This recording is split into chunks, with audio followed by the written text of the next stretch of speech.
Does your vinyl install look something like this or this? Well, we're here to help you mitigate that.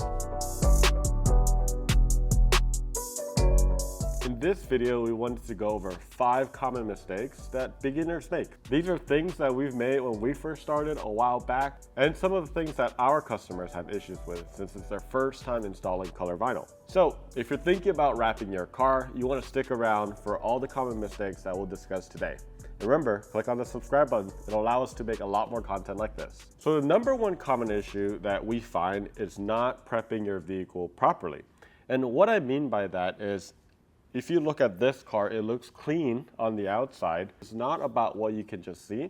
It's also what you can feel. It's not just about washing the car. You actually used to do something called decontamination. So you got to get the iron deposits off. So we use like an iron remover. And then after that, we have to do a normal wash, get all the grime. And then you want to do something called a prep wash. And what that means is you're using a degreaser to get all the oils, and you're trying to get the paint to essentially, I guess, the raw form, right, when it first comes in. In that process, you're also doing something called clay bar, which is getting a piece of clay and kind of rubbing it very, very gently across and kind of getting all the contamination off the vehicle. And then you also have to dry it, especially if you're doing a dry color vinyl install. That way you don't have any specks or anything like that. Just to prove a point, this was not clay bar. We just washed it like really, really quickly for this video.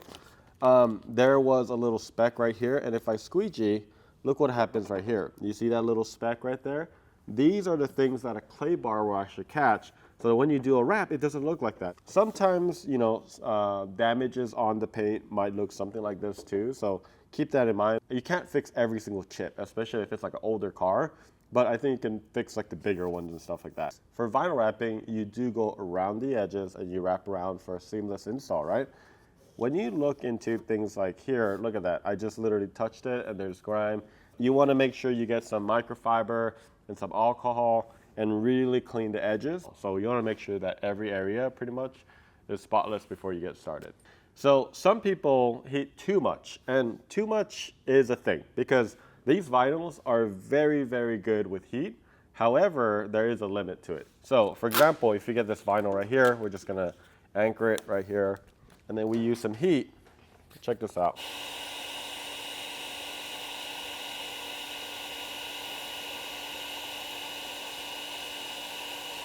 All right, here we go. So there's some smoke now. I don't want to burn this place down. So this is obviously exaggerated, but you can see that it kind of turned glossy. And what actually happened, from my understanding, is there is a laminate layer, and that pretty much burned. And now you won't get a satin look. It almost looks glossy. Let me try to see if I can revert back. So at this point, I use so much heat that I've killed the memory of it. It doesn't revert back to normal, and I just heat it right now, and it still stays like that. What we try to teach is you want to keep your heat gun moving, and wherever you're heating, you want to make sure that you're heating evenly, right? But you definitely don't want to heat just like that. At the same time, you don't want to do too little heat, right? Because if you don't heat enough, then it can cause issues as well, right? Because what you're trying to do a lot of times, like let's say you're doing a mirror, if you didn't heat enough, it's not going to stretch enough, right? And then that can also be an issue. So not enough heat, too much heat, just try to find the right one.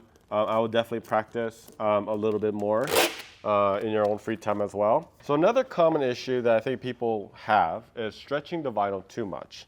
And there are certain areas that this matters a lot. So I have this just satin black vinyl. I'm just going to put over. And I think most people are going to have issues with areas like here. So I'm just going to, you know, put it through here. Right? So in this case, I stretched it across this way. It's trying to hug those edges, right? And there's a lot of tension here, which means it's wanting to curl up. That's the right way to do it, right? But I think what a lot of other people do is instead of stretching it across, let's just say like we have it here. What will happen is they have a lot of tension here, and then they'll grab a heat gun like this. Let me try to demonstrate it. And they'll pull right here, all right?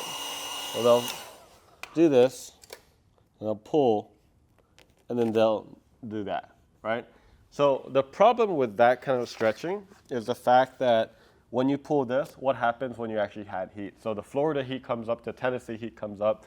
This is at really, really high temperature because there's a tire right here, it's in the asphalt, and a lot of heat goes in. So when there's heat, what happens? It shrinks back, right? Because there's a memory right there. So when it shrinks back, here, I'm just gonna do it right now. You see it shrink back? And when it shrinks back, it will actually go all the way down and then start peeling upwards. So instead of stretching, overstretching there, you want to make sure to stretch in the right direction. So in this case, for fender, you definitely want to stretch this way and then hug that area. And then when you do that, you'll have the right amount and you don't really have to worry about pulling it. What if, for some reason, you ran out of vinyl, right? If I were to stretch it, here's the thing, this is what a lot of people do. Instead of stretching the middle, they stretch the edges, and that's actually where you want to avoid the stretching. Because look what happens here. I'm just kind of heating it up so it's easier to stretch. Ow, that's hot, that's hot. And then I can try to stretch it. Oh yeah, look at that. So first off, there is actually a discoloration right here. Right, one from heat, too much heat, and we talked about that earlier, but also just from overstretching. And the other thing is oftentimes when you stretch, you never try to heat where you peeled off from. But then what happens here?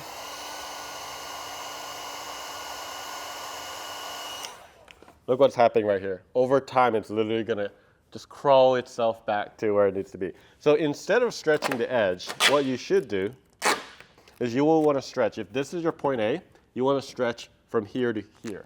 Because what happens is you're not stretching the end, you're stretching the middle, so it's less likely to fail because this isn't really being stretched, it's what's in the middle. So you would actually peel all the way, and then look at it going back, that's crazy, right?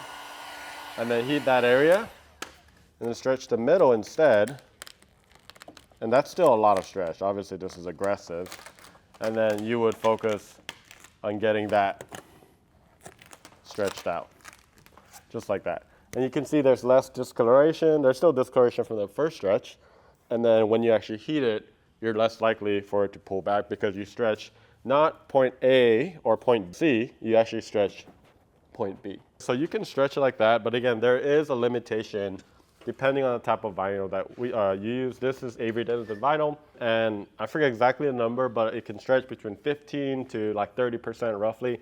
They say more, but typically you don't want to overstretch. And if you are, make sure you go down the middle instead of the other areas. So you're done with your beautiful install like this. This looks great, right? And assuming that this is your wrap, the last thing that you want to do is something called post heating. And actually, when we first started years ago, I didn't really understand the importance of it. So we let cars out, and then what happens? It peels back, and we have to redo it. And a lot of times people have a heat gun with a little temperature measure, but every manufacturer is going to have a temperature that they recommend to post heat to get it to, again, kill the memory and to make sure that it really, really sticks. This is so important for every install. So essentially it will look something like this, and getting it to the temperature you need it to, and you just go through it the whole car essentially. It does a couple things, right? So number one is in the areas that it was stretched, when you heat it, it conforms more into it as it kind of gets back into memory. And then on top of that, if things were to rise like a bubble, that's when it'll actually come out. You could mitigate it and you could fix it a lot earlier instead of the customer seeing it as well, or you later down the line. So it's a very important process. It should not be missed. It's something that you absolutely have to do in order to make sure that you have the perfect install. So make sure you get your heat gun evenly heated all the way across. And if you see that it fails, you either need to redo it or you could fix it, right, potentially. So lastly, I have this film that's been in the freezer. Okay, but it's not that cold actually. It hasn't been that long. But what we tried to do was we try to freeze this, and if it's in such a cold temperature, you'll literally be like, sometimes, I mean, I kid you not, this has happened before. I'm pulling to stretch area, literally flakes off and it breaks off, right? It gets brittle, right? For a lot of films in the vinyl, it will get brittle if it's too cold. So highly recommend you want to be in a steady like 70 degrees Fahrenheit kind of temperature, and that will ensure that it doesn't get too hard or brittle where it just kind of rips in areas that you don't want it to. The other one is going to be heat. Like you do not want to be doing this outside, like in the humidity, like Florida or Texas heat or anything like that, because you saw how I showed you when it was stretching, it'll just feel like that everywhere, all the time. And that's really hard because in vinyl, you really want to be selective about where you heat and where you don't heat. So when you're outside and everywhere is hot, it's going to be incredibly hard to manage the film. So I highly recommend if you're going to be doing this, try to get a garage, and even in a garage, like try to have some steady temperatures. And there you have it. Those are the 5 common mistakes that a lot of beginner rappers make. Hopefully this helps you. And if you avoid these 5 mistakes, you're well underway to become a pro rapper. If you found this video helpful, give it a like and let us know in the comments below if you have any questions. And like always, click on that subscribe button. We'll see you later.